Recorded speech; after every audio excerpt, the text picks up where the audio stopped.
revealed last night in estimates, the General Practice Rural Incentives Program is in disarray after a series of overpayments to doctors in country Australia. About 109 GPs are affected, and certainly they will survive and that money will be paid back. There's also a number of underpayments. But I think the concern coming out of estimates last night is that the department still is unable to explain exactly how these overpayments occurred. And you need to remember this is not a task as complex as running our welfare system.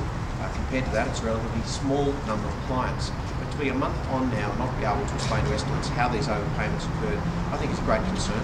The best that the department can do is say that they'll be manually checking the pay runs and looking for errors that way.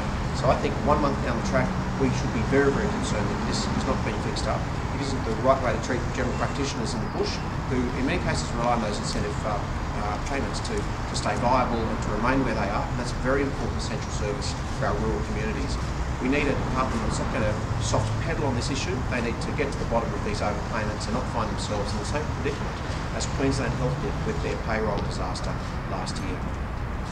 On another matter, there was obviously 7:30 report of Toomelah last night, and I think that would concern every Australian. There's no doubt there's been a long-term and collective failure in this area.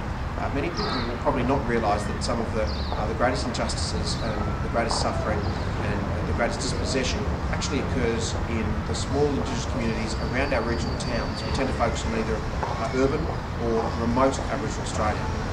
My sense is that the laws of Australia are in place to help with these matters, but they have not been enforced in places like Toomelah, and that was obvious from a number of people who made testimonies. We need to stop the exceptions. We need to stop assuming that Aboriginal Australians are fundamentally different. We need to stop carving them out of the rules that apply in the rest of the country. It's a fairly simple prescription, but it's one which this government hasn't yet had the courage to do. It's quite easy for opposition MPs to criticise the state of Aboriginal Australia. I know that probably happens every day, but in reality there has to be a solution. And this government walked away from the intervention on one side of the street and yet on the other continued 95% of it with very little change. And I think now this is a test for this government, more focused on its own survival than on the welfare of Aboriginal Australia. A test for them. What will they do for these regional Aboriginal communities, a number of them in Queensland and New South Wales, to really turn this around, because the current focus will not work as it's being rolled out and close the gap. What would you do? Well, the solution is to apply the laws of mutual obligation, to connect up young children to school and not worry about simply a food program, a breakfast program and measuring their turn up at 8 in the morning. They need to go to school, stay at school, enjoy school and graduate school like the majority of the rest of Australia. And we need to connect up these graduating kids with a real job via training. We don't just run training programs as one Dean has described and Pearson. This is not a circulating training door, it has to be connected to a job. And of course what's missing there is the commitment to potentially move for work, something that the rest of the world does, but our very, very welfare-focused system effectively ties Aboriginal Australia to their communities, where they effectively wait in the queue for a house, they wait in the queue for repairs, they wait in the queue for people to come and visit with services rather than moving as potentially the rest of the economy does. Well, I think the word has now become quite urgent, and in effect what we need are simple steps around engagement.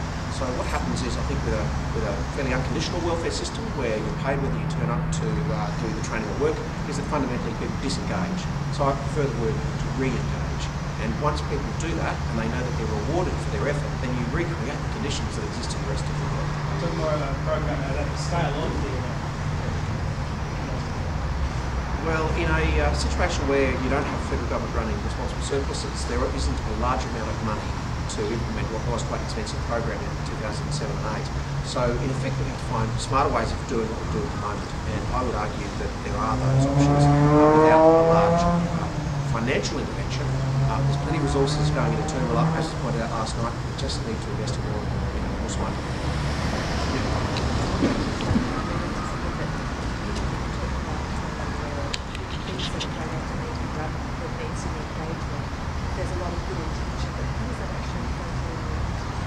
Well, if you look in a couple of sentences, the great mistake I think that we've made in Aboriginal Australia is follow a two-path approach to investment. And the first one is programmatic style funding, for which communities get together and attempt to carve up the spoils, and then we have individual payments through a welfare system that's completely foreign to traditional life, which effectively separates out individuals, and then one relies on humbug to survive. What's missing there is a respect for elders and senior people, and to ask them for solutions around engagement and to provide an incentive. The fact that they play a really important role in making sure that their own descendants go to school, go off and get some training if needed, and pursue a job and are rewarded for it, then they are effectively, as I think Lauren Mundine has already pointed out, the missing link in the current mainstream approach to Aboriginal affairs. Thank you.